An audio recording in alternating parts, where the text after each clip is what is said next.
Hey, it's Clay. Welcome to another video. This is going to be another golf swing analysis for GoBias07. Thank you for submitting your swing to Reddit. Please let me know how this format works for you. For starters, I would, let's go through his concerns here. He's got some hooks and pulls, and he's done some swings with the head cover under his right arm to stop from coming over the top. So looking to combat hooks and pulls. So let's go ahead and maximize this, and let's take a look. Now, the first thing that I would mention is let's talk about setup and alignment, okay? So it appears to me, now some of this might be related to camera angle, and camera angle is actually really important when you're submitting a swing, but it looks to me like your target line is kind of about here, but then your foot line is kind of more in this direction. Now again, if the camera was positioned such that it is looking directly down your foot line, I think that would help a little bit more, but it does maybe appear that your feet are perhaps slightly closed. So keep that in mind. Alignment issues, a lot of the time what your body does is you know that you're kind of subconsciously aimed in a certain direction, and so you kind of subvert your golf swing to reconnect with the target line. And so just try that out and make sure that your alignment is good. I kind of like to start with a T setup where you put a club along your toe line and then a club 90 degrees parallel to that, indicating the middle of your stance, and make sure that is set up well, and then you kind of go from there to give you a starting point. So check that out. Now as we go up through the swing, actually some nice movements here. Takeaway looks good. I really like kind of what you're doing here as we get to the top of the backswing. So now let's talk about shallowing in the transition move. Now, I think your question about coming over the top and fighting kind of a hook situation, I don't know if it's directly related to your transition move, but just to give you some insight as to what I kind of tend to look for, let's talk a little bit about it. So I think the important idea is, now again, there we go. This appears to be the last frame before you start coming back down. So what I want to do is I'm going to draw a blue line on your hand, and then I'm going to draw a yellow line on the club. Okay, and then we'll proceed another frame, and I want, hopefully you can see,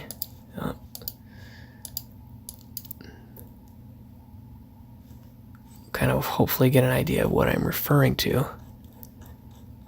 Okay, now we're going back down. Okay, so this kind of, I think, is a good position to talk about. So you can see here that your hands are kind of moving straight down, and the club has gone up and slightly to the left. All right, now let's keep going.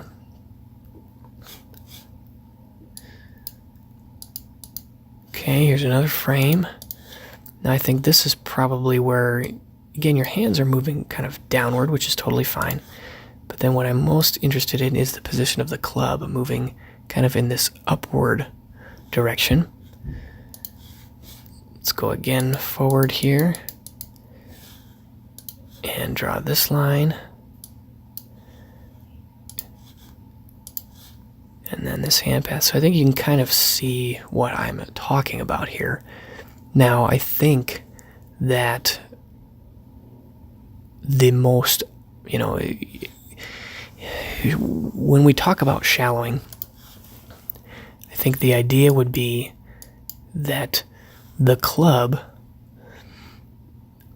is not going to be working in a manner where it is vertical or steep.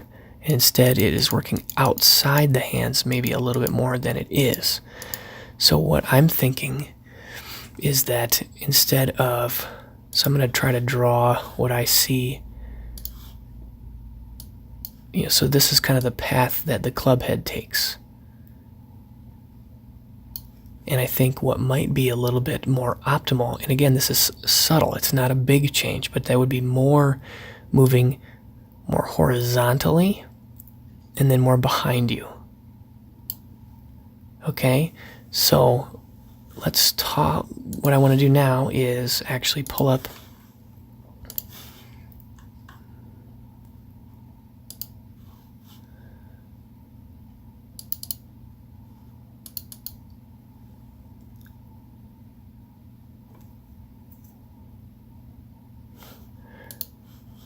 So I'm going to use Francesco Molinari here as an example of shallowing. And again, it doesn't necessarily need to be something that is so crazy. Let me go ahead and we'll try to draw some of those same lines, okay? Now we'll get them up to the top. And then let's again watch. We'll draw a line from the golf club and then a line on the hand path.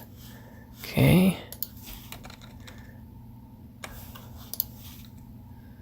Take it down just a little bit, and I think immediately you can see that his hand path is not really that different from yours, right? It's mostly just kind of moving down and a little bit towards the ball, but already you can see a difference in the club path, right? Your club path went up and circled, whereas his is kind of moved in a very kind of horizontal fashion. Let's move a couple frames forward, and there you can see even again it's moving to the side, kind of horizontally. Okay, let's keep going. And now, so that when I think about shallowing, now we're going to come down pretty much directly towards the golf ball. I would imagine. Yeah, pretty much goes in a straight line towards the golf ball from that point. So when I think about shallowing, watch the club head from this position to this position. Okay, that's kind of what I'm looking at when I think or talk about shallowing. And now, specifically, I want to think and talk about, well, what does Molinari do to create that to happen? Well, let's watch the combination of the wrist here and then the right elbow.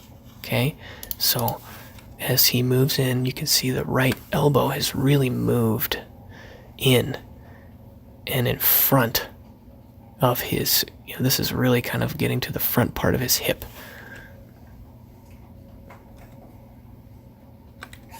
And I think that that's a really important movement. And actually at this position, his elbows have gotten closer together. And then a little bit of a kind of how the wrists, as far as is kind of flexing the wrist or rotating the forearms just ever so slightly to create some of that action. So I hope that this is helpful in explaining what some shallowing movements can mean. This can really help you come at the ball from the inside to eliminate the pulls and get you coming from a better direction. So please let me know your thoughts down below, and I'll see you again soon. Thanks. Bye.